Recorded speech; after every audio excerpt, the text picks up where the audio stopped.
welcome, ladies and gentlemen. What you probably have thought all along is true. The IRS is not your friend. And it admits now that it targeted a number of conservative groups, even Jewish groups that they didn't agree with. That's right. The ACLJ, though, was out in front on this one, Yes, weren't they? Yes, indeed. We're excited about that. In fact, they're fighting the unfair practices at the IRS, and Charlene Israel has more on that. Republican lawmakers took to the airwaves over the weekend, slamming the IRS and demanding a full investigation. It is absolutely chilling that the IRS was singling out conservative groups for extra review. I don't care if you're a conservative, a liberal, a Democrat, or a Republican. This should send a chill up your spine. This is something that we cannot let stand. It needs to have a full investigation. During the 2012 election cycle, many Tea Party groups like this one in Ohio applied for tax-exempt status under the federal tax code. And many, like this one, received an unexpected barrage of unusual and time-consuming questions, ranging from membership lists to board members' resumes. This isn't rocket science. We know what the rules are. The American Center for Law and Justice has been representing Tea Party groups in their case against the government. We represent 27 clients here. Now, 15 of those we've been able to resolve with the IRS while we've been informing the IRS national headquarters here in D.C. that there was a bad policy out there where these groups from around the country.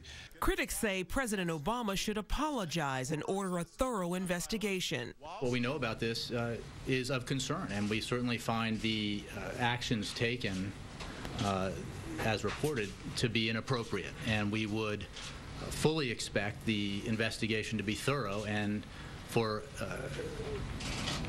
corrections to be made. The IRS blames low-level employees in Cincinnati for targeting the conservative groups.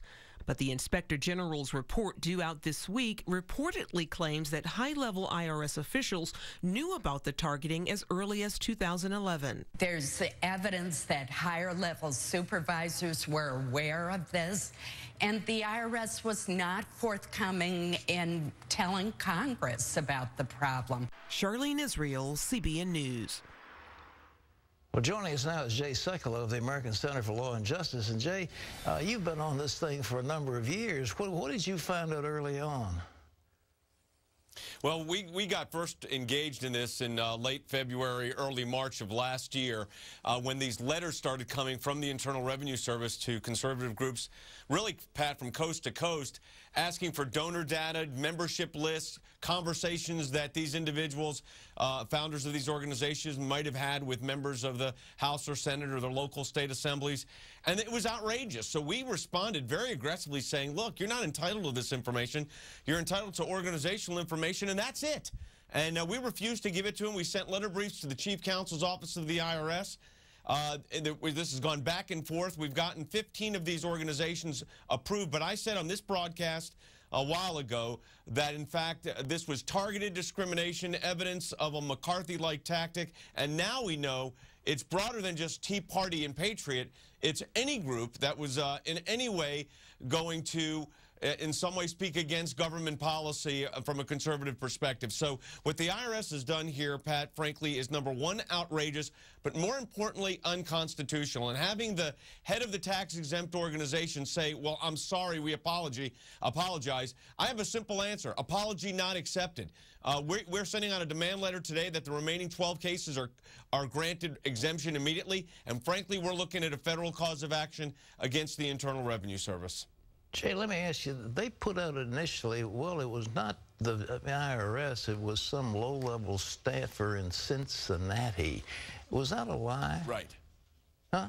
Well, I don't know if it's a lie, but I'll tell you this, it wasn't low level, Pat, because, and you know this from experience, and you and I both know this, I used to work for Treasury, specifically in the Chief Counsel's Office for the IRS.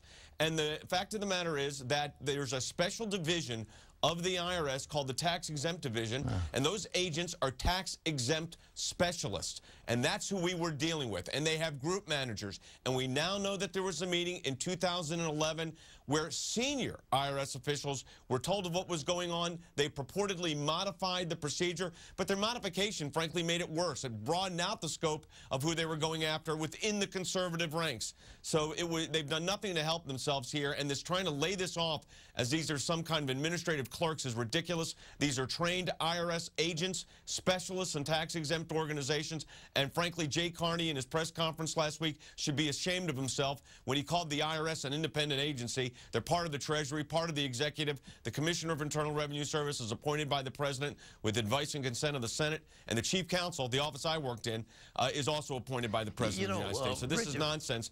Richard Nixon got in serious trouble. There was a guy named Kleindienst who was leading the charge, apparently, and the IRS was being used to target the Nixon enemies, and that was the thing that really got people up in arms. Is it the same? Do you think this is being led by the White House or by some of the political people? Well, you know, here's what's happened. First of all, that was a basis upon which President Nixon, one of the articles of impeachment involved utilization of the Internal Revenue Service.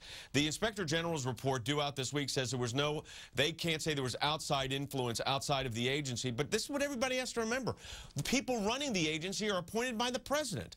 So, you know, they can't just say, oh, we didn't know about this and it's too bad it happened and we apologize. We have about 1,400 legal hours in these cases so far, maybe more than that. These clients have been put through a ridiculous legal exercise that was not only unnecessary and unwarranted, but unconstitutional. And for the White House to just say, oh, sorry, it shouldn't have happened, we'll hold people, quote, accountable, whatever that means, is just not acceptable here.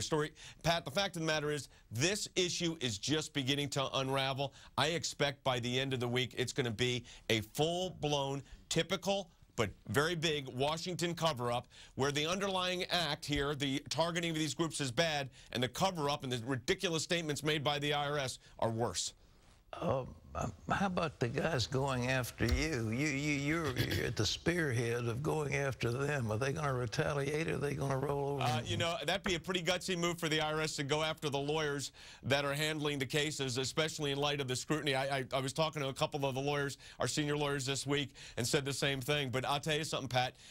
You know, look, if they want to start harassing us or others, they're going to get in a lot of trouble. We're going to be I've got a letter going out to the IRS, Commissioner of Internal Revenue Service today, and the Chief Counsel, as well as copied to these various managers and agents. And it's not a, gee, we accept your apology. Let me put it that way. The letter will be released this afternoon, and it is very direct and it's very specific. We're asking for these cases to be granted immediately. We're not giving any more documentation than has already been given, and we are also looking at additional, as I said, legal action here. The government cannot do this. It is a violation of fundamental constitutional rights, and the idea that this is just shocking is one thing, but there's also legal consequences to it. One last thing, and I know we're running out of time, but Jay, I understand that some of the groups were really saying we want to make government better and more efficient. They went after them for that. This wasn't, quote, conservative. These were just public citizens organizations. The group they went after, it was primarily conservatives that they went after, Pat, but they had a very broad definition of what was a conservative. It wasn't just Tea Party or 9/12 organizations or patriot groups, as they're called. It was anybody that was criticizing this government. That's where the Jewish groups got caught into the net of this, because they were critical of the Obama administration's policy on Israel, and that's why they were put through the process they have been going through. It's the same thing. If you spoke out against the administration's policies, were educating people about those policies, you were targeted by the IRS, and that is not allowed under our law, period.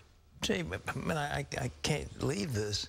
You've got Benghazi, which was a tissue of lies. Jay Carney just was lying through his teeth. You've got Susan Rice going on television talking about some video that had nothing to do with it. And then they were calling the president of Libya a liar.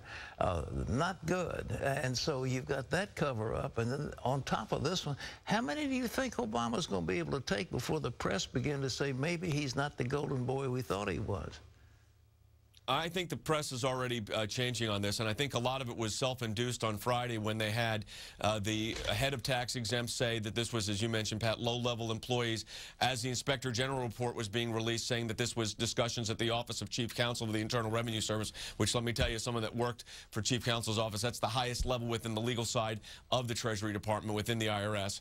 So I think their misstatements, their incorrect statement, their falsehoods, their lies are catching up with them. This story is not just a story. The facts of this are going to be devastating to the government on this case. Jay Sekulow, thank you. Thank you for what you're doing.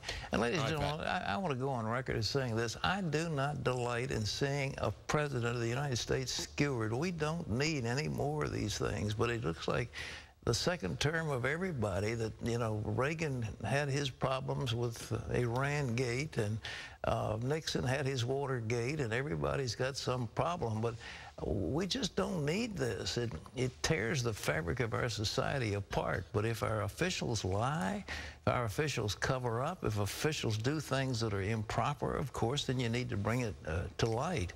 But I do not join the chorus of those saying, well, let's bring down another president. We don't need that. But nevertheless, these are self-inflicted wounds, and they're going to hurt.